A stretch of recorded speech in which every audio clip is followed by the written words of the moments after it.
Hello and welcome to Frontrunner Motorsport. Onyx. Onyx is a common gemstone found all over the world and means fingernail, referring to the white band pattern occasionally forming the shape of a fingernail. What does this have to do with today's topic? Absolutely nothing, except the shiny stones give their name to a Formula 1 team from the late 80s, early 90s that we are looking at today. In what has become a series on this channel looking at the worst teams in Formula 1 history. We have previously looked at the unlucky Colony team and the completely hopeless Andrea Moda. But we now turn our attention to Onyx Grand Prix, which had a brief spell in Formula 1 in 1989 and 1990. So remember to subscribe to the channel and make the end of 2022 a glorious one. Let's begin. Onyx Race Engineering was formed in late 1978 with experienced duo Mike Earl and Greg Field at the helm. Earl had success running the Church Farm racing team and had previously worked with Field in the LEC racing team. The LEC team had been created for driver David Purley, sponsored by his family's refrigerator business. They briefly entered Formula 1 in both 1973 and 1977, as well as running in Formula 2 and Formula Atlantic. Onyx first took to the track in 1979, entering the first 4 rounds of the European Formula 2 Championship, running a Pilbeam MP42 Hart for Patrick Neve. Sadly, Patrick Neve retired from all 4 appearances. The team returned in 1980 with some second-hand marches for Johnny Cicotto and Riccardo Paletti, and whilst they did finish some races this time, they still scored no points. Things changed in 1981. Riccardo Paletti finished second in the International Trophy and would score 11 points throughout the year, earning a drive with Osella in Formula 1. Sadly, he would be killed in just his second start in F1. Onyx too would be part of the March efforts to get Emilio Di Vallota on the F1 grid for 1982, which wouldn't happen as he failed to qualify on his 5 attempts. The team ran a number of drivers in European Formula 2 in 1983, the best of which was Beppe Gabbiani, who took 4 wins and finished 3rd overall. Their best result so far. This was in part due to becoming the Works March team, which took a few years to work out for Onyx, but it was good timing as Greg Field left the team around this time. Keep note of that because it will happen a few times. 1984 was unremarkable. No wins and 6th in the championship for Thierry Tassin and Emmanuel Pirot, behind the private March entry of Christian Danner. 1985 saw International F3000 replace European Formula 2, and Onyx were leading contenders, with Pirot taking 2 wins and finishing 3rd. Pirot again took a win and finished 3rd in 1986, but 1987 was Onyx Race Engineering's greatest success.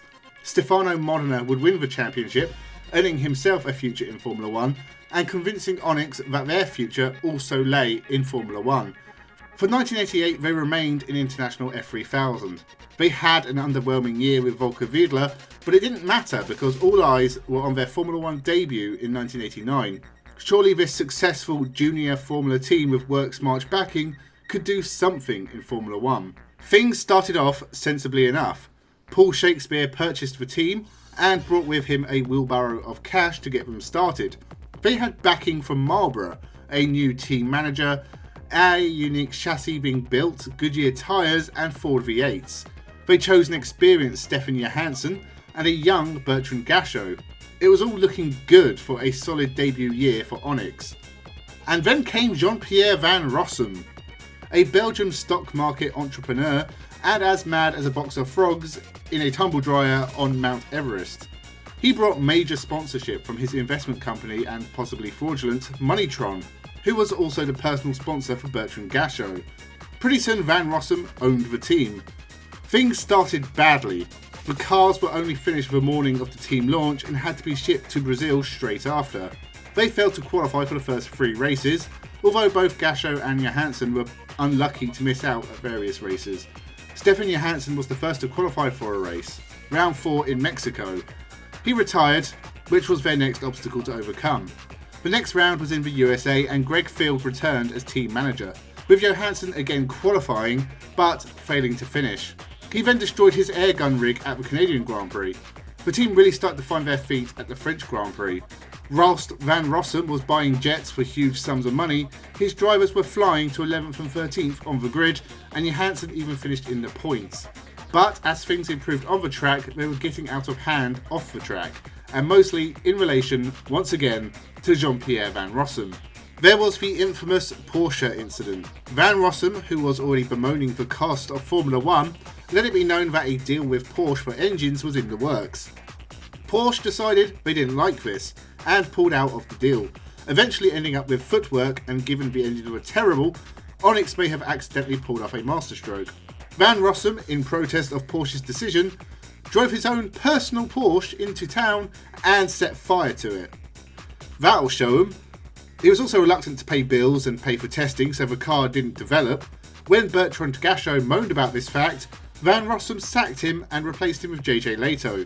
He also called Bernie Ecclestone a mob boss, and FIA President Jean-Marie Balestre a Nazi, and was banned from attending Formula 1 events from then on. Despite this, Stefan Johansson pulled off a miracle in Portugal. He didn't pit the whole race, and as other cars dropped out or pitted around him, he managed to climb up to third place. With no fuel left, he crossed the line on the podium.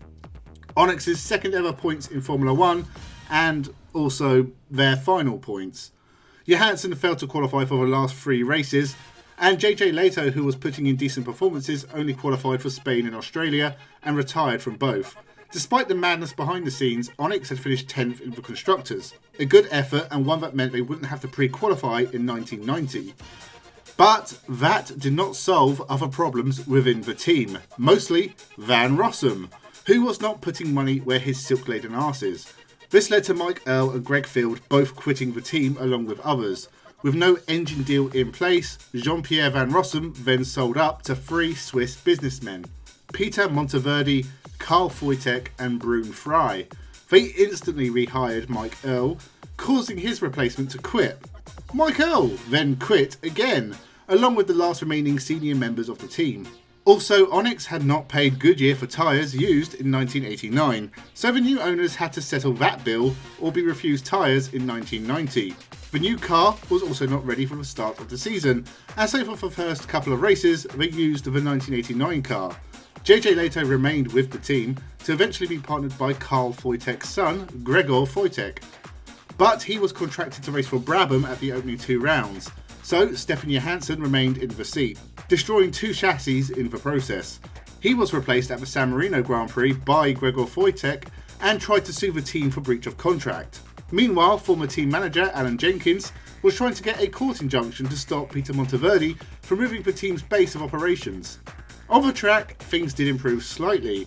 They had their kind of updated car at Imola, and both drivers qualified for the race, Leto even finishing. At Monaco, Foytek was running 6th until contact with the LaRousse of Eric Bernard, and both cars would race at Mexico and Canada. Despite moving the team to Switzerland and renaming them Monteverdi Onyx, results were clearly worse than a year before. Both cars failed to qualify in France and Britain. Their final F1 race came at Germany. Both cars got on the grid, but Foytek broke down and Leto finished 6 laps down and unclassified. The cars at this point were basically held together with duct tape and blue tack. Monteverdi had taken spare parts from his own car collection, bits of suspension were welded together, and JJ Leto even had to deal with a drive shaft that had been installed the wrong way round. Both cars failed to qualify in Hungary.